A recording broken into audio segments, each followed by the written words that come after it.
Good morning. अभी हम लोग देखेंगे bright and dark fringes during the interference, और that is also known as the theory of the fringe. इसको कई बार हम लोग यंग डबल स्लिट एक्सपेरिमेंट भी कहते हैं। यहाँ क्या है कि दो कोहेरेंट सोर्स आपने लिया, S1 and S2 are the coherent source, और इस कोहेरेंट सोर्स से दोनों सेकेंडरी सोर्स के रूप में बिहेव कर रहा है, और the wave will propagate to the point P। कितना डिस्टेंस ट्रेवल कर रहा है? x distance. अभी देखो हम यहाँ लिख रहे हैं कि S1 एंड S2 ये दोनों क्या है? These are the coherent source, are coherent source, coherent sources. S1 S2 क्या है? कोहेरेंट सोर्सेज है, और यहां से S1 से जो डिस्टेंस P पॉइंट का ले रहे हैं वो that is the x distance है, और S2 से जो डिस्टेंस आप ले रहे हैं वो कितना हो गया? x plus delta x distance consider कर रहे हैं। अब देखो यहां पे बात कर रहे हैं, यहां नहीं लिख करके हम इसको कहां लिख दें? बगल में यहां पर x plus delta x that is the distance. Now यहां S1 से एक नॉर्मल ड्रॉ करो टू द S2P।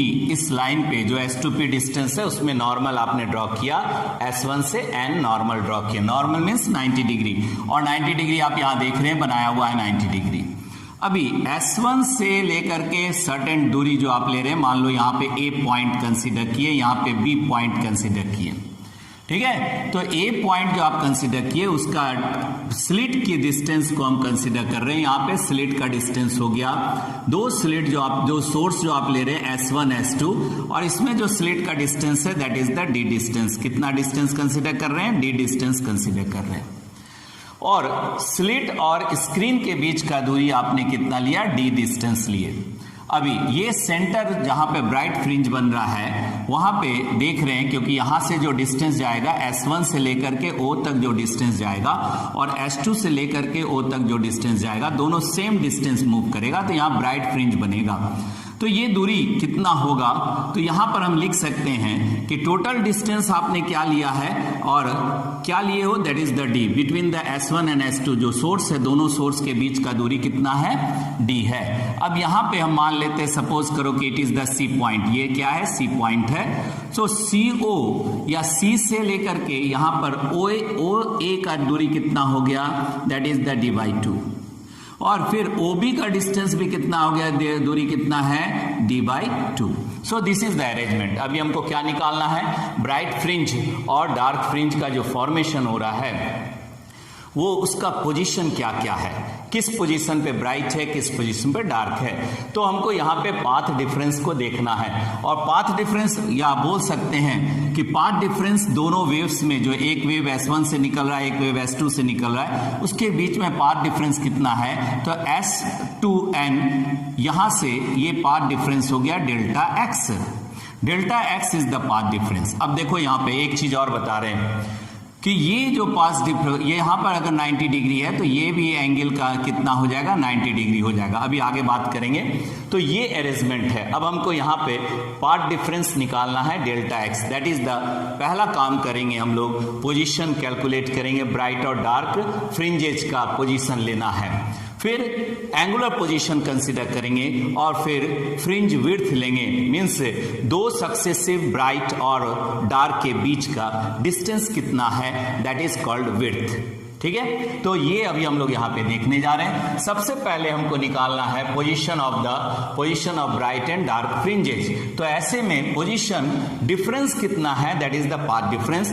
तो पाथ डिफरेंस यहाँ पर हम लिख सकते हैं कि path difference between the two sources, the wave propagated from the two sources, path difference कितना आ रहा है? From two sources. यहां आप लिख सकते हैं the wave from the two sources. ऐसे में पाथ डिफरेंस हो गया delta x is equal to, यहां कितना हो जाएगा? S2P minus S1P। इसको हम लिख सकते हैं S2P माइनस S1P, और ये रिलेशन को हमने इक्वेशन नंबर 1 कंसिडर कर लिया। अब यहां पे पहले S2P निकाल लेते हैं, फिर S1P। और देखो S2P निकालने के लिए हमको यहाँ पे क्या मिल रहा है? कौन सा ट्रायंगल?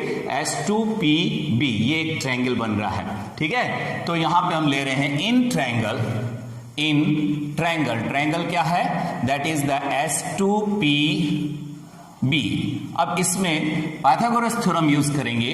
पाइथागोरस थ्योरम यूज कीजिएगा तो हाइपोटेनस का square is equal to the sum of the base का स्क्वायर प्लस परपेंडिकुलर। तो ये दोनों को आप ऐड कर दीजिए, यहां पर ऐसे हो गया S2P, this is equal to, हम लिख सकते हैं, या यहां पर स्क्वायर नहीं कर रहे हैं तो यहां पर क्या हो जाएगा, रूट में चला जाएगा।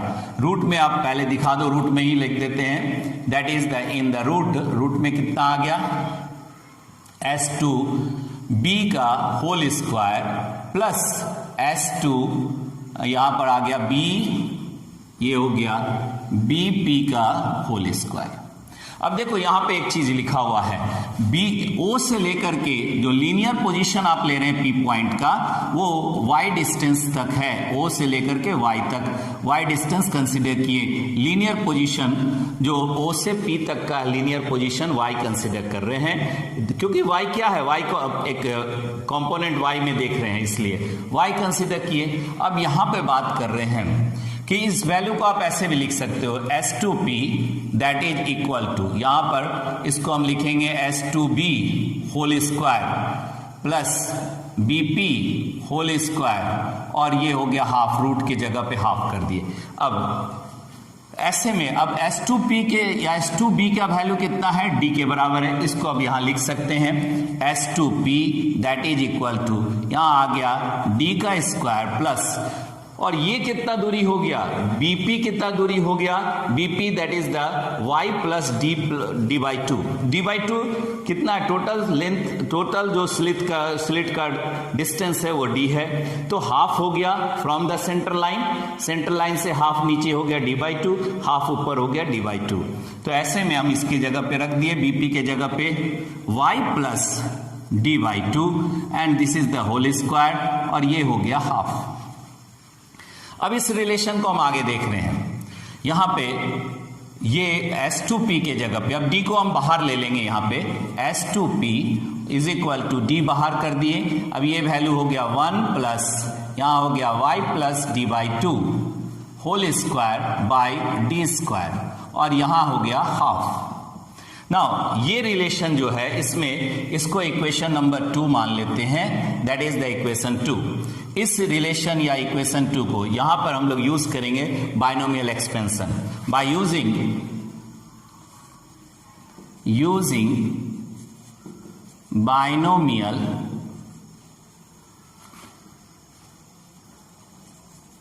बाइनोमियल एक्सपेंशन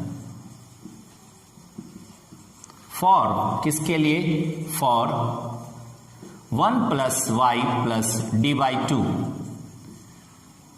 बाई D का स्क्वायर, यहां भी स्क्वायर कर दिए, और इसका हाफ। इस पार्ट के लिए हम लोग बाइनोमियल एक्सपेंशन यूज कर रहे हैं, and neglecting the higher order terms, neglecting the higher order terms, higher order terms को नेग्लेक्ट करेंगे। तो ऐसे में अब ये रिलेशन कितना आ गया, that is the 1 plus Y plus D by to, this का स्क्वायर बाई, यहां लिख सकते हैं D स्क्वायर लिख रहे हैं, और ये हो गया आपका इतना हाफ, इसका बाइनोमियल एक्सपेंशन किया, that is equal to 1 plus, यहां हाफ ले लेंगे इसका, और ऊपर हो गया कितना Y plus D by two, by नीचे आ गया D स्क्वायर, यहां भी स्क्वायर हो गया, प्लस हायर ऑर्डर टर्म, यहां पर क्या मिल रहा है, हायर ऑर्डर टर्म्स, इसको हम लिख सकते हैं, that is higher order terms.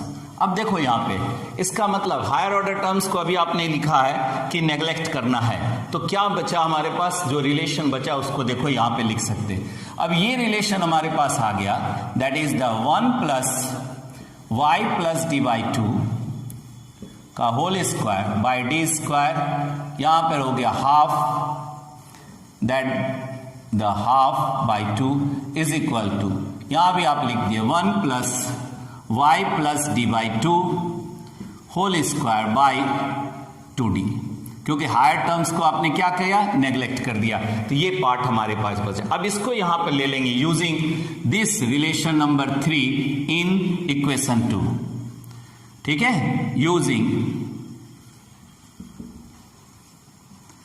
Equation 3 in equation 2 we have अब देखो यहां पे बात कर रहे हैं, इसके जगह पे अब आप बैठा दिए तो S2P का वैल्यू कितना आ गया, S2P is equal to D आप यहां रखे हैं और इनके जगह पे, पूरे के जगह पे, इसके जगह पे अब इसको बैठा देंगे 1 plus Y plus D by 2 whole square by 2D और ये रिलेशन बन गया। अब यहां से D को हम अंदर कर दिए तो S2P that is equal to कितना हो गया, D अंदर चला गया तो ये D प्लस यहां पर भी D आ गया तो यहां स्क्वायर था, यहां स्क्वायर है, यहां पर भी कितना आया, D का स्क्वायर आया, ये स्क्वायर यहां भी कर दीजिए, यहां भी है तो ये हो गया दैट इज द D और D कैंसिल हो जाएगा, dy plus dy 2 whole square by 2D square, यहां से D स्क्वायर D कैंसिल हो गया तो S2P का वैल्यू हम लोग लिख सकते हैं S2P that is equal to D plus y plus D by 2 whole square by 2D और ये इक्वेशन नंबर 4 हो गया। नाउ सिमिलरली इसी तरह सेम प्रोसेस को यूज करते हुए हम लोग S1P को भी कैलकुलेट कर लेंगे, लेकिन वहां पर y जहां हम लोग y प्लस डी बाई 2 लिखे हैं वहां डी बाई 2 क्या हो जाएगा, इतना पूरे पोजीशन से y डिस्टेंस से पूरे से ये घट जाएगा। तो ऐसे में सिमिलरली हम लोग लिख सकते हैं, similarly S1P is equal to D plus यहां आ गया y minus D by 2 whole square by 2D और ये हो गया इक्वेशन नंबर 5। अब देखो यहां पे ये इन दोनों को हमको कहां बैठाना है, इक्वेशन 1 में, ठीक है, और सिंपल वे में हम इसको कैलकुलेट किए। अभी एक मेथड आपने यूज कर रहे हो, मैं इसके बाद दूसरा मेथड भी बताऊंगा जो इससे भी आप आसानी से समझ जाएंगे। तो ऐसे में अब यहां पर हम दोनों को सब्स्टिट्यूट करने जा रहे हैं, 4 और 5 को। सब्स्टिट्यूटिंग 4 and 5 इन इक्वेशन 1 में इन दोनों को सब्स्टिट्यूट कर दिए तो कितना आ गया, तो delta path difference delta x, जो दोनों के बीच में जो पाथ डिफरेंस डेल्टा x आप कंसीडर किए दैट इज इक्वल टू यहां पर आ गया d plus y plus D by 2 whole square by 2D minus, अब इसका वैल्यू रख दो, इसको भी आप ऐसे लिख सकते हैं, इतना हो गया ये एक पार्ट, माइनस दूसरे पार्ट को आप लिख रहे हैं d plus y minus D by 2 whole square by 2D और जब आप इसको सॉल्व करेंगे तो d और d कैंसिल हो जाएगा यहां पर से और 2D एलसीएम हो गया तो यहां पर सॉल्व करके देख लीजिए। So delta x is equal to ये हो गया d प्लस यहां कितना हो गया y plus D by 2 whole square by 2D, इतना यहां पे माइनस कर दिए तो ये हो गया माइनस d अगेन माइनस तो ये हो गया y minus D by 2 whole square by 2D। देखो अब यहां से ये d और d कैंसिल हो गया, यहाँ 2D एलसीएम ले लिए, ठीक है, तो और इसका a प्लस बी का होल स्क्वायर है या a माइनस बी का होल स्क्वायर है, माइनस है इधर प्लस है, माइनस माइनस टर्म कैंसिल हो जाएगा तो आप इसको पूरे तौर पे लिख सकते हैं that is delta x is equal to, यहां लिखने की जगह बेटर है delta x is equal to यहां क्या कर दिए y प्लस डी बाई 2 का whole square minus y minus D by 2 का होल स्क्वायर बाई 2D। ये रिलेशन हमारे पास है। अब इसको सॉल्व करेंगे, a प्लस बी का whole square, a minus B का होल स्क्वायर, ठीक है। तब तक आप इसको नोट कीजिए, देखिए और अभी फिर आगे देखते हैं।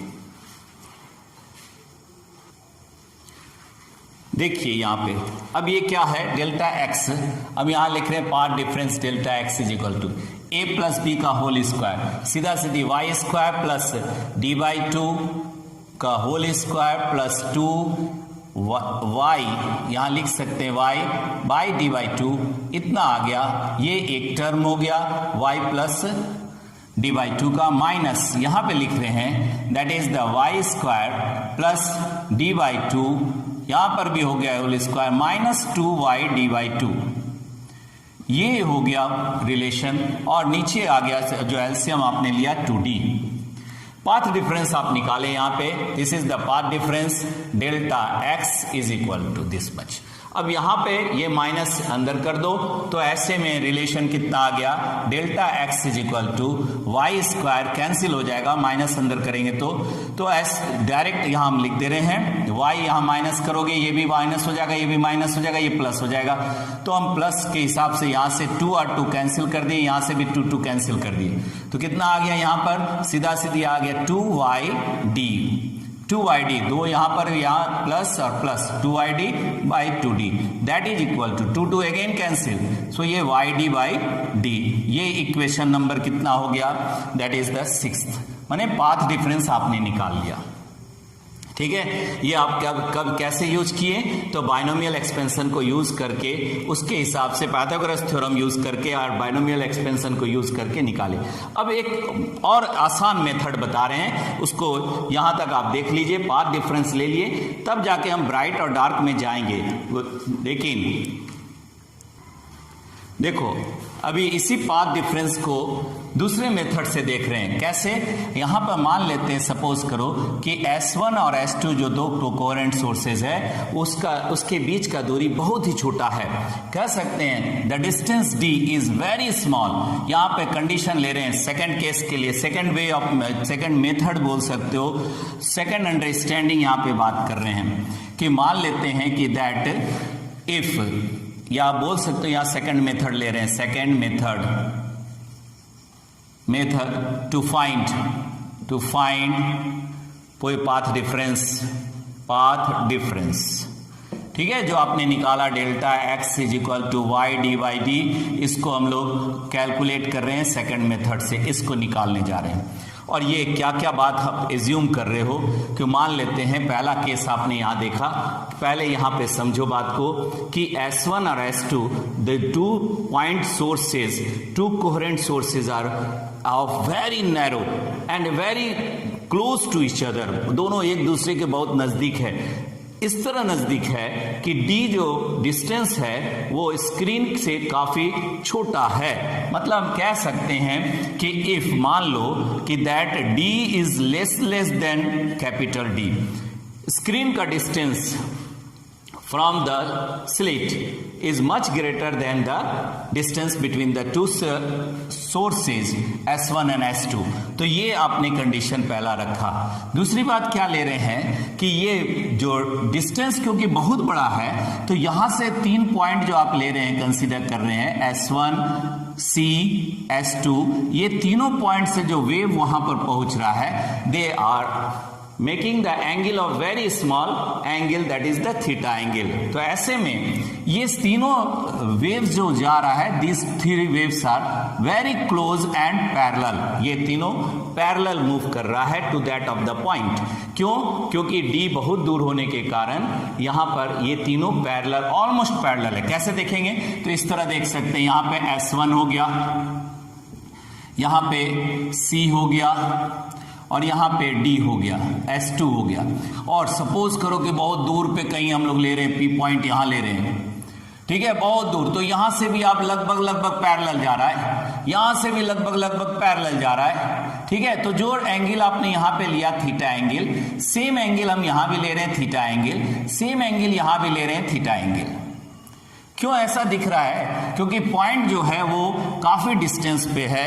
यहां पे इसको अगर हम हटा दें यहां से और बात को समझे कि ये डिस्टेंस जो आपने लिया है, जो डिस्टेंस आप ले रहे हो source to the slit, that is very far, बहुत दूर पे कहीं पर है, बहुत दूर कहीं पर है। तो ऑलमोस्ट ये क्या दिख रहा है, पैरेलल दिख रहा है, दीज आर पैरेलल, ये सभी क्या है, पैरेलल है फॉर दैट ऑफ दिस, ठीक है, डिस्टेंस। तो जब ये पैरेलल है, ऐसे में जो आपने डिस्टेंस ले रहे हो D, ये एंगल बहुत छोटा एंगल हो गया। यहां पर हम कंसीडर कर लेंगे कि that theta angle, theta is very small, theta that is the angle theta is very small, very small. और एंगल अगर बहुत छोटा है तो ध्यान में रखना है कि इसके द्वारा जो कैरेक्टर बन रहा है यहाँ पे, यहाँ से अगर हम देख रहे हैं तो ये जो रिलेशन यहाँ पर से आपने देखा, ये d डिस्टेंस है और ये y है, ये दो जो पोजीशन हो रहा है वो पोजीशन कैसा है थीटा एंगल के साथ है। साइन फैक्टर अगर लेते हैं तो sine factor perpendicular by hypotenuse हो जाएगा, और tan लेते हैं तो that is the perpendicular by base, ये दोनों इक्वल हो जाएगा। तो हम अगर थीटा वैल्यू बहुत छोटा है तो sine of the theta angle is equal to the tan theta. Almost similar कर सकते हैं, इक्वल कर सकते हैं, इट इज वेरी क्लोज, ठीक है, क्योंकि यहां पे थीटा वेरी स्मॉल आपने कंसीडर किया, it is the tangent to the point, tangent to the point है, इस बात को ध्यान में रखना है, बहुत छोटा है। अब देखो यहां पर अगर हम बात करते हैं, देखो यहां समझो कि ये दो स्लिट आपने लिया, अब हम इसी बात को यहां समझा रहे हैं कि S1 और S2 आपने स्लिट लिया है और यहां से एक वेव निकल रहा है, जहां से आप ये परपेंडिकुलर ड्रॉप किया और यहां से भी एक वेव निकल रहा है, दोनों पैरेलल है, ठीक है, ये भी पैरेलल जा रहा है, ये भी पैरेलल जा रहा है, और यहां आपने परपेंडिकुलर ड्रॉप किया, ये परपेंडिकुलर है, ठीक है, this is the perpendicular and, और इनके बीच का डिस्टेंस आपने कितना लिया है, इट इज द d।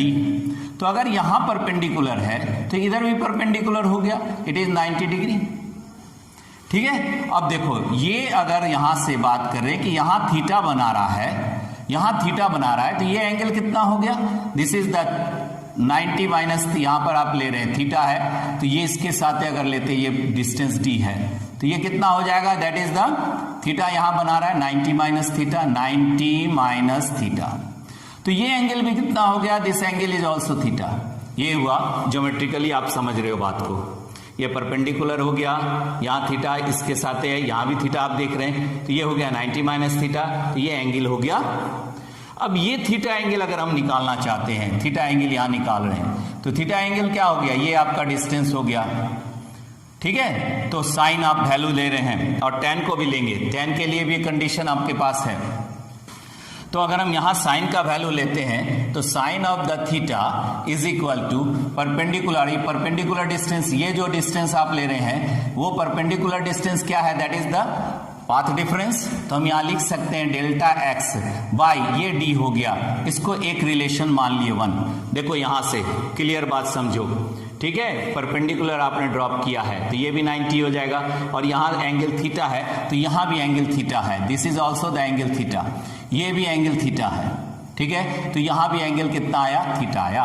तो अब ये वैल्यू आपने निकाला, अगर हम tan लेते हैं क्योंकि दोनों बराबर है, so tan theta is equal to, अब देखो कहाँ से tan थीटा लिए हैं, साइन थीटा के लिए आपने कौन सा ट्रायंगल लिया, इन ट्रायंगल, ट्रायंगल कौन है, S1 S2 S1 and S2, और tan थीटा के लिए कौन सा ट्रायंगल ले रहे हैं, तो ट्रायंगल देखो यहाँ पे दोनों बराबर है, इन ट्रायंगल, ट्रायंगल कौन सा हो गया, तो ये हो गया आपका COP, so tan theta is equal to कितना हो गया, tan theta is equal to perpendicular by base, अब परपेंडिकुलर कितना है, y है, बेस कितना है, d है, तो हम लिख सकते हैं perpendicular by base means OP by CO, और इसी को आप लिखेंगे tan theta that is equal to y by d, और ये हो गया इक्वेशन नंबर 2। अभी आपने कहा कि sine theta is equal to tan theta, तो अगर इन दोनों को इक्वेट कर दें, इक्वेटिंग 1 and 2 वी गेट कितना आ गया, तो पाथ डिफरेंस आपको मिल गया delta X is equal to Y D by D. देखो ये 3 नंबर आप इस तरह भी मेथड से निकाल सकते हैं, समझ सकते हैं। कंडीशन आपने लिखा d is very less than capital D, that is the distance between the source and the slit, और theta angle is very small, ठीक है। तो ऐसे में sine angle theta is equal to tan theta, दोनों condition आप follow किए, और इस तरह कौन कौन ट्रायंगल लिए वो भी मैं यहां लिख दिया हूं, किस किस ट्रायंगल को आप कंसीडर किए। आप डायरेक्ट भी पाथ डिफरेंस निकाल सकते हैं। पहले चीज में आपने पाइथागोरस थ्योरम के द्वारा बायनोमियल एक्सपेंशन को यूज करके निकाले, दूसरा यहाँ पे स्मॉल एंगल और फार डिस्टेंस को कंसीडर करते हुए आपने यहाँ पे पाथ डिफरेंस निकाला। अब देखो ब्राइट एंड डार्क फ्रिंजेस देखेंगे, इसको देखिए देखिए आप लोग। इसके बाद bright and dark fringes, position of the bright and dark fringes देखिए ना, position for the bright fringes. अभी हम लोग पढ़े कंस्ट्रक्टिव इंटरफेरेंस में path difference delta X that is equal to N lambda, और ऊपर अभी आप एक रिलेशन निकाले बाय दिस, और इस रिलेशन को आपने इक्वेशन नंबर 6 माना था। तो अभी हम इस दोनों रिलेशन को इक्वेट करने जा रहे हैं, ठीक है, for constructive this one.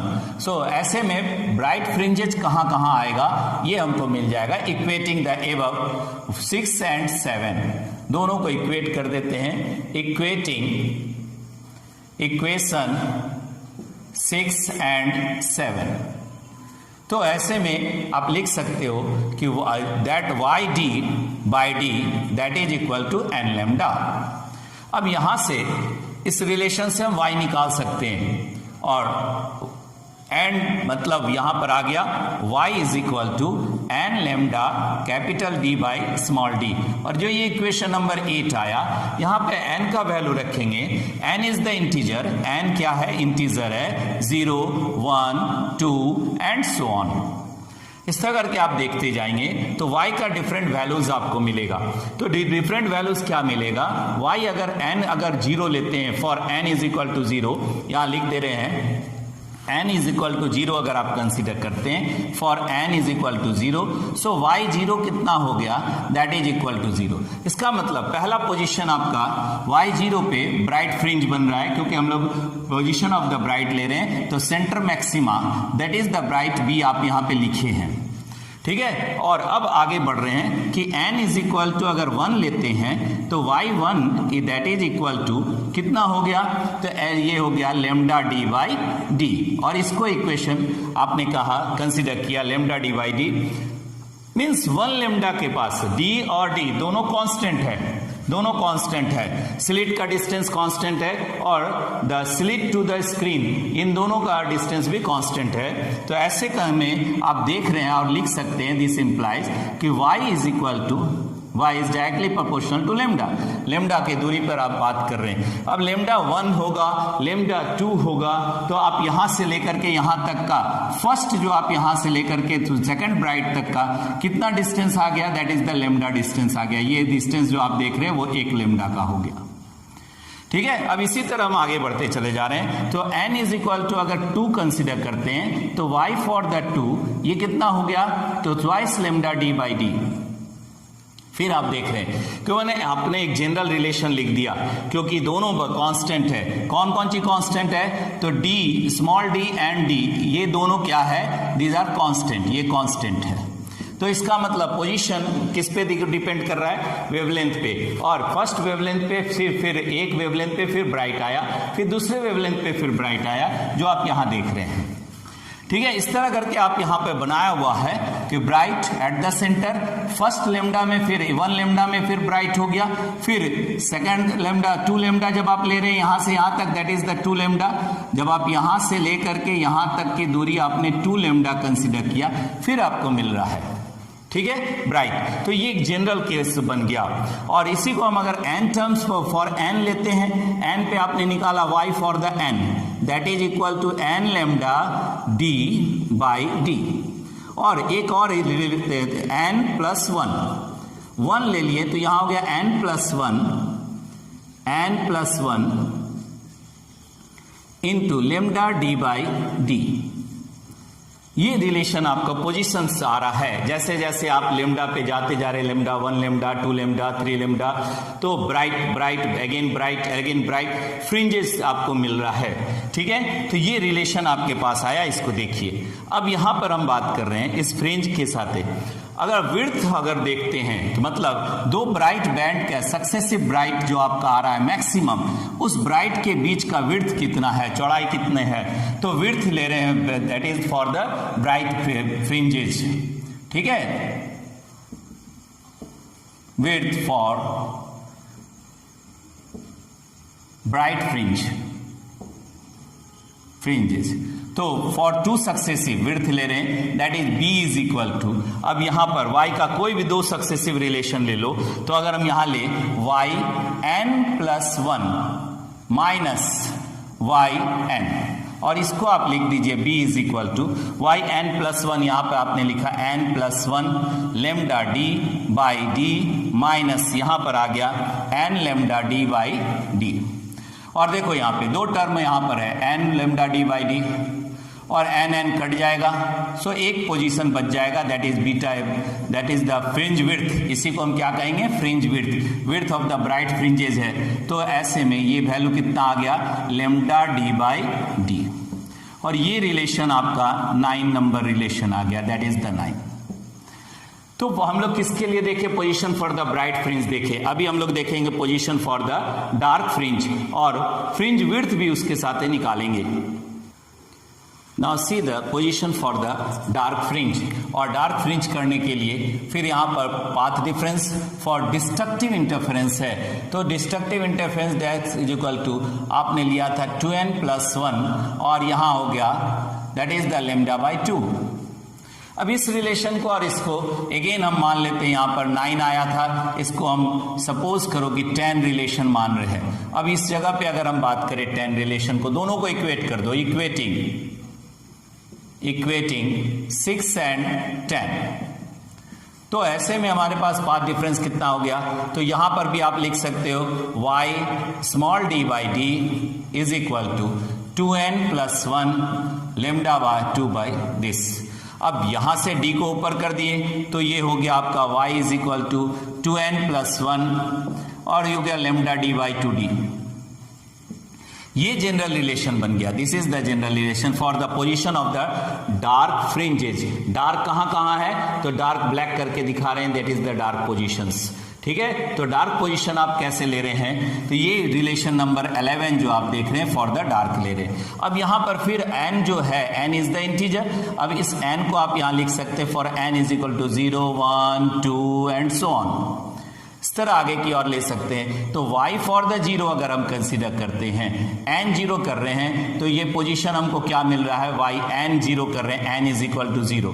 So y 0 is equal to कितना आ गया, यहां पर आ गया that is the lambda D by 2d।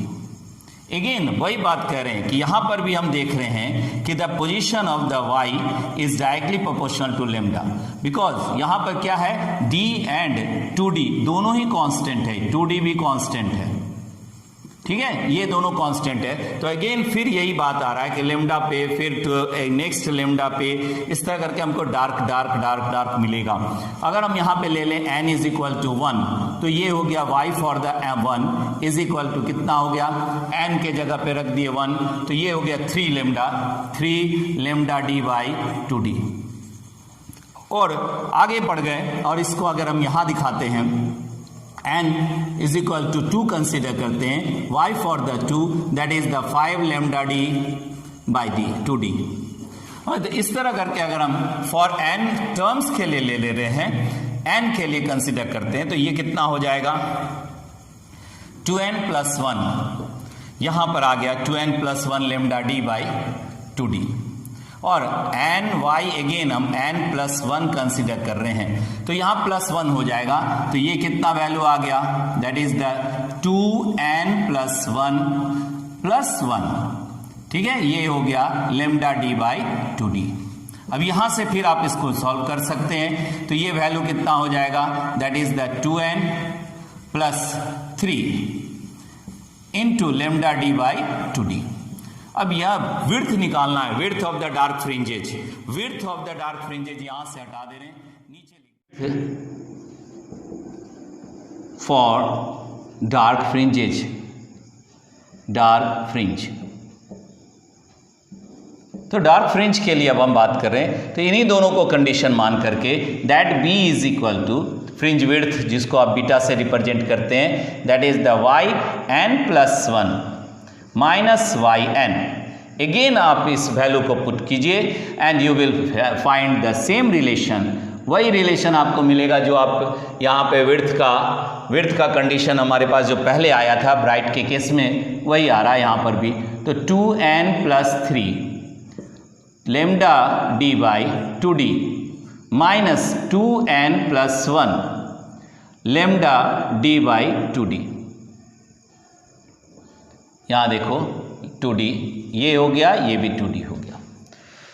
इसको सॉल्व करेंगे तो 2 लैम्डा और 2n वाला माइनस हो गया, यहाँ पर भी एक माइनस हो जाएगा, 2 2 कैंसिल हो जाएगा, तो ये भी रिलेशन क्या मिला 2 लैम्डा डी बाई डी। तो यहाँ पर भी बीटा जो आपका फ्रिंज विड्थ मिल रहा है 11 और 12 जो आप देख रहे हैं ये सेम है, मतलब हर एक लैम्डा के दूरी पे डार्क फ्रिंज भी बन रहा है, 1 लैम्डा अगेन, फिर 2 लैम्डा पे फिर अगेन, और लेकिन यहाँ पर डिस्ट्रक्टिव कंडीशन को आपने फॉलो किया। ये था आपका regarding the bright and dark position of the fringes, angular position for bright and dark fringes. सबसे पहले ब्राइट फ्रिंज के लिए एंगुलर पोजीशन देख रहे हैं। अब देखो मान लो यहाँ पे हमने ट्रायंगल लिया है COP, अगर यहाँ लेते हैं और क्योंकि थीटा बहुत छोटा आपने कंसीडर किया है, ऐसे में इन ट्रायंगल कौन सा है हमारे पास, तो COP कंसीडर कर रहे हैं, तो यहाँ पर थीटा का वैल्यू कितना हो गया, so theta is equal to आप यहाँ लिख सकते हो theta that is equal to arc by radius. ये कितना हो जाएगा, आर्क बाय रेडियस। कैसे बात किए, तो अभी हमने कहा कि ये कंडीशन है, कंडीशन क्या है कि that d is very small then the capital D, और दूसरा कंडीशन आपने क्या लिया है कि थीटा इज वेरी स्मॉल, ये भी थीटा क्या है, इज वेरी स्मॉल, बहुत छोटा है, एंगल बहुत छोटा है, तो और क्योंकि डिस्टेंस बहुत दूर में है, इसी बात को आप यहाँ कंसीडर कर रहे हैं, तो ये क्या है, आर्क के रूप में दिख रहा है। कैसा दिख रहा है, आर्क के रूप में, बहुत दूर में कहीं पे रखा हुआ है। तो ये जो थीटा का वैल्यू अगर मान लो आप यहाँ कंसीडर करते हैं कि this is the O point, और यहाँ से ये P पॉइंट कहीं आ रहा है, P पॉइंट बहुत छोटा सा P पॉइंट है, तो ये P पॉइंट जो आप ले रहे हैं, ये P पॉइंट, यहाँ पे थीटा एंगल बन रहा है, और ये डिस्टेंस आप देख रहे हो कि ये जो ऐसा कंडीशन आपने कंसीडर किया, ये बहुत छोटा सा एंगल थीटा है, टेंजेंट टू द पॉइंट है, this is the C point, तो ये D डिस्टेंस है, और ये आपका आर्क हो गया, और आर्क आपने कितना लिया, Y लिया है। तो यहाँ पर हम लिख सकते हैं कि theta is equal to Y by the distance D। एक रिलेशन आपने यहाँ पे कंसीडर किया। दूसरा, इसी थीटा को हम इस ट्रायंगल में भी ले रहे हैं, तो अगर हम कंसीडर करते हैं इन ट्रायंगल कौन सा है हमारे पास, तो S1 S2 N, ठीक है, तो S1 N S2, और इसको अगर देखते हैं तो थीटा बराबर, थीटा का वैल्यू आप कितना लिखोगे, थीटा यहाँ पर आ गया, इसके जगह ये परपेंडिकुलर हो गया, ठीक है, परपेंडिकुलर बाय हाइपोटेनस, ठीक है, तो यहाँ पर परपेंडिकुलर कैसे बनाए, तो आप यहाँ देख रहे हैं ये 90 डिग्री है, तो ये भी 90 डिग्री हो गया, तो that means theta that is equal to, बहुत छोटा सा एंगल आपने लिया है, तो इसको हम लिख सकते हैं that is the delta x by, नीचे कितना, ऊपर कितना हो गया, D हो गया, और इसको इक्वेशन नंबर 2 मान लिए। अब दोनों को इक्वेट कर दो, इक्वेटिंग 1 and 2, ठीक है, तो कितना आ गया, दोनों को अगर आप बैठा दिए तो डेल्टा x बाई डी, इसको हम ऊपर लिख सकते हैं YD बाई डी। अब यहाँ से देखो और इसका रिलेशन को देखो, यहाँ पे आ गया थीटा इज इक्वल टू, फिर यहाँ पर भी आप ले सकते हैं आर्क बाय रेडियस, यहाँ पर आप फिर ले रहे हैं theta is equal to this YD by D, है ना, यहाँ पर भी थीटा का वैल्यू आपने रखा डेल्टा x बाई डी, ठीक है, ये देखो यहाँ पे, और ना इस वैल्यू को जो यहाँ पे आया delta x is equal to D by D, इसको यहाँ सब्स्टिट्यूट कर दे, इक्वेटिंग हटा दे रहे हैं यहाँ पे, और ये जो डेल्टा x का वैल्यू है उसको सब्स्टिट्यूट कर दे रहे हैं ऊपर इक्वेशन नंबर 2 में, तो y का ये रिलेशन थीटा कितना हो गया, theta is equal to delta x के जगह हो गया YD बाई डी इनटू, यहाँ पे D है तो ये D भी आ गया, दैट इज D, और D कैंसिल हो गया, that is the Y by D। अब यहाँ लिख सकते हैं कि Y is equal to theta into D, और ये एक रिलेशन आपने कंसिडर किया, थर्ड रिलेशन यहाँ कंसिडर किया। अब Y को ब्राइट के साथ देखेंगे और डार्क के साथ देखेंगे, तो एंगुलर डिस्प्लेसमेंट आपको मिल गया फॉर ब्राइट फ्रिंजेज, तो angular displacement theta into D, क्योंकि y के जगह पे हम बैठा रहे हैं यहाँ पे, ठीक है, ब्राइट का रिलेशन क्या था, y is equal to n lambda D by D, ठीक है। तो यहाँ पर लेमडा और y के जगह आप सब्स्टिट्यूट कर दिए थर्ड से, तो that is equal to n lambda d by D. अब देखो यहाँ से ये d और d कैंसिल हो गया, तो theta for the n terms is equal to n lambda d by D. n का वैल्यू जितना आप रखते चले जाइए वो d बाई लेमडा आपका बनते चला जाएगा। अगर हम डार्क के साथ बात करते हैं फॉर डार्क फ्रिंज, डार्क के केस में, तो यहाँ पर y का वैल्यू आपने यहाँ लिखा है, this y is equal to कितना हो गया 2n प्लस 1 और यह हो गया lambda d by D 2d। अब यहाँ से भी आप y का वैल्यू बैठा दो, y is equal to theta, तो आप यहाँ पे लिख सकते हो theta d is equal to 2n plus 1 lambda d by 2d। ये d और d अगेन कट गया, तो रिलेशन आपके पास थीटा का आ गया, theta for the n terms is equal to 2n plus 1 और ये हो गया लेमडा बाई 2d। तो दोनों ही जगह आप रिलेशन देख रहे हैं। फॉर द ब्राइट केस आपने कंसीडर किया, इसको इक्वेशन नंबर 4 कंसीडर कर लो, और ये फॉर द डार्क कंसीडर कर रहे हैं, इसको इक्वेशन नंबर 5 कर दिया। इसी तरह हम फ्रिंज को विड्थ को भी देखते हैं, तो वहाँ पर भी आप 1/d से डिवाइड कर देंगे। तो ये था ऑल अबाउट द फ्रिंजेज और the theory of the fringes. इसको ध्यान से देखिए, और in the next video we will take the another topic. Till that, good luck to all of you.